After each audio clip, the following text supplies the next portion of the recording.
Tai vienu žodžiu dabar skelbimų rinkimas, žodžiu, pagal konkurentus. Tai va, yra DS failas, tas senas failas, kur tu turėjai. Tai esmė, aš atrenku konkurentus. Va, pavadinimas šopo. Tai čia yra 25 konkurentai. Žaliai pažymėti, tie veikia, geltoni dar kraunasi.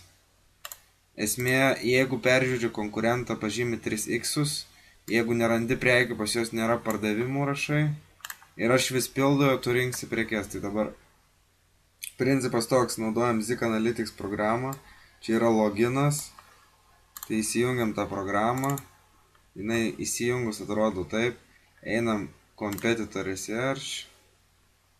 Tada einam į tą konkurentų sąrašą, kurį aš atsakingas ieškau už tą konkurentų sąrašą, tu žodžiu ieškai prekes iš tų konkurentų. Tai pavyzdžiui, čia jau nebėra prekių 3x, 3x reiškia pilnai peržiūrėta.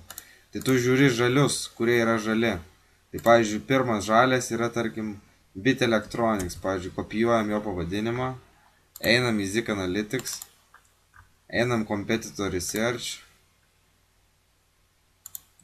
įvedam tą Bit Electronics ir žiūrim, ką jis pardavinėja. Nu, žodžiu, jis yra iš Vokietijos, turi skelbimų 20 000 su viršum, parduota 3 000. Kas aktualiausia, per paskutinės 30 dienų, kuriuos produktus pardavęs bent 4 kartus čia pagal tos mokymus. Įvedam čia 4 vienetai, spaudžiam filtruot. Nu ir va, žodžiu, randam belė kiek produktų, kurie parduoti realiai. Šitas produktas, pavyzdžiui, parduotas 118 sykių. Va šitas 27. Nu tai pavyzdžiui, paėmam belė kokį produktą. Tarkim, Razer Mamba, pavyzdžiui, parduota 19 kartų. Užeinam ant jo, spaudžiam atidaryti. Atidaro eBay jo tą pardavimą. Ką darom toliau, realiai nusikopijuojam tą linką, tą pavadinimą tos prekės ir einam į Amazoną.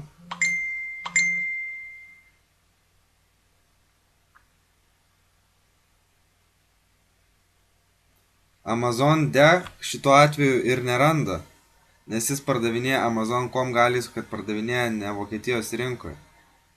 Tai realiai, kai įvedam pavadinimą iš to nukopijuoto eBay'aus pavadinimo ir įvedam į paiešką Google, tai turėtų pirmas tinklapis būti Amazon.de.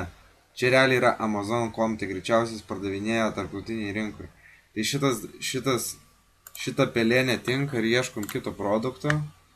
Tai pavyzdžiui, šitas Razeris jau atkrenta.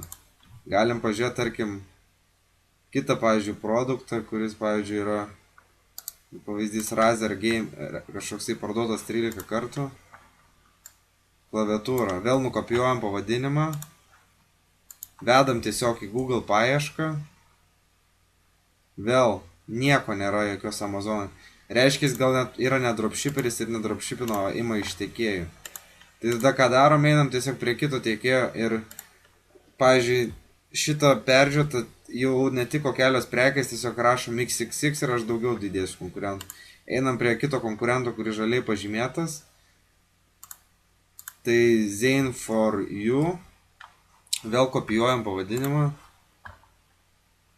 Einam į Zik Analytics, Competitor Research, vietoj to seną įvedam šitą Zane for You. Vėl Vokietijoje ir dabar žiūrim, vėl įsivedam 4 kartus filter. Nu ir pavyzdžiui, pats pirmas produktas, kažkoks suvenyras, nusikopijuojam pavadinimą, einam į Google ir šito atveju va, išmeta Amazon.de pats pirmas. Ir produktas yra lygiai toks pat, ką jis pardavinė, tai reiškia, jis yra dropshipperis. Ką dabar turim padaryti? Pažiūrėti, ar galime realiai pigiau tą produktą pardavinėti, negu jisai realiai tas produktas parduotas pas jį yra, jeigu pažiūrės, 8 kartus per pastarąsias 30 dienų. Tai ką mes darom, mes turim galvoti, ar galim pamušti tą kainą. Jis pardavinėja už 13,99, kai savikaina yra 629. Tai aš to įmėsiu dar skaičiuoklę. Čia vedam savikaina 629. Ir jisai pardavinėja už Jisai pardavinėja už 13,99. Tai čia vedam, už kiek jisai pardavinėja? 13,99. Tai jisai pardavinėja su 3-5 procentais. Tai mes realiai čia labai galim konkuruot. Galim, tarkim, pardavinėti, kad ir už 12,99. Ir jau uždirbti realiai 32 procentus. Bet kitas dalykas, galima pasižiūrėti, kaip konkurentai, kiek konkurentai prekiauja lygiai tokiom pat prekiam. Ką irgi reikia patikrinti, nes gali būti dar konkurentų, kurie dar pigiau pardavinėja, reikia dar kainą numušti. Tai įvedam į eBay.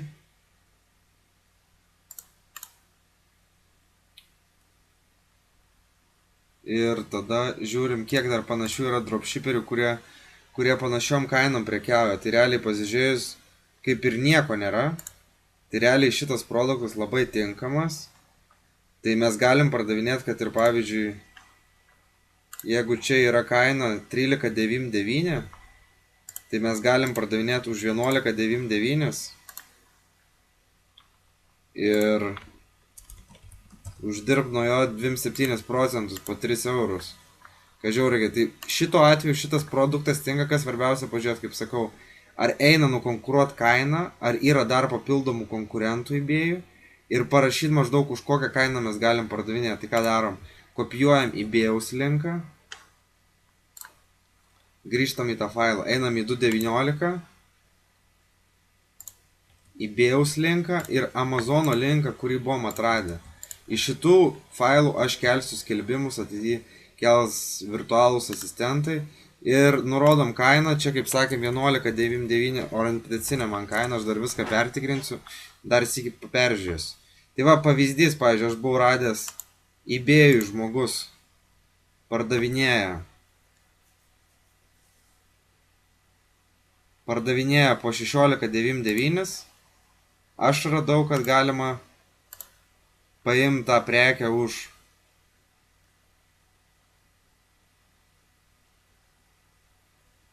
9,99 ir pardavinėti po 13. Tai vėl konkurencinga kaina. Pats principas ras tiesiog rast prekes, kurios parduodamos pas konkurentus virš 4 sykių, suieškot Amazonėje tą linką ir patikrint per skaičiuoklę, ar mes galim pardavinėti pigiau, bent su kokio 8 procentų antkainį, jeigu mažiau tai net realiai neapsimoka. Dėl to daug produktų atkrenta, dėl to čia sakau 100-200 skelbimų ir čia galima neblogas apyvartas daryti. Tai va, ko man reikia iš tavęs, tai realiai atrinkto prekių iš konkurentų sąrašo, kur šitą aš pastoviai pildysiu ir įdidinsiu, kad pastoviai žymėtum, ką peržiūrėjai, kad pastoviai žymėtum, kurie dar nėra paimti konkurentai, tada, kad įmestum Amazono linką ir eBay'aus linką, kad aš galėčiau juos lyginti ir orientacinę kainą man žymėti. O pagal tai aš jau kelsiu skelbimą pagal visas taisyklės, kad kuo geriau skelbimas išsifiltruotų, kad skelbimas kuo būtų aukščiau. Tai čia, kaip sakau, vienam produktui suras gali užtrukti ir 10 minučių, gali užtrukti ir 15 minučių, bet esmė, kad atrinktos prekės, jau kaip šiandien matėm, yra vienas pardavimas, kad sistema veikia ir tikrai galima ras produktų, kuriuos galima ras pardavinėti pigiau, realiai net kartais net ženkliai pigiau ir geriau tada parduoti. Tai kaip čia konkurentas pardavinėja už 15, mes parduodam už 12, tai geriau parduoti 2 vienetus ir turėti dar didesnį pliusą negu pardavus 1 procentą ir dar yra tikimybė, kad nupirks 5, 4, 7, gal 10 sykių. Tai va, esmė, pildom šitą sąrašą, iš tavęs reikia tų skelbimų, aš pildau konkurentų sąrašą ir esmė pastoviai žymi, kas atsinaujina, kurie konkurentai nebereikalingi, kur neina ras informacijos Google, nes kaip pradžioj rodžiau, kai kuriuos kopijuosi jų parduodamus produktus ir tu nerasi net Amazon tiesiog skelbimų, tai tiesiog tie konkurentai arba ima iš tiekėjų, arba iš Kinijos, arba iš kitų tiekėjų ir nieko mums neįsirast pigiau, ar net kažkokios prieinamos informacijos, tai va. Tai va, tokia trumpa pamokėlė, čia yra Zik loginas, skaičiuoklę pridėsiu, kaip ir viskas, manau. Jeigu kažkokių kils klausimų, susirašysim tada.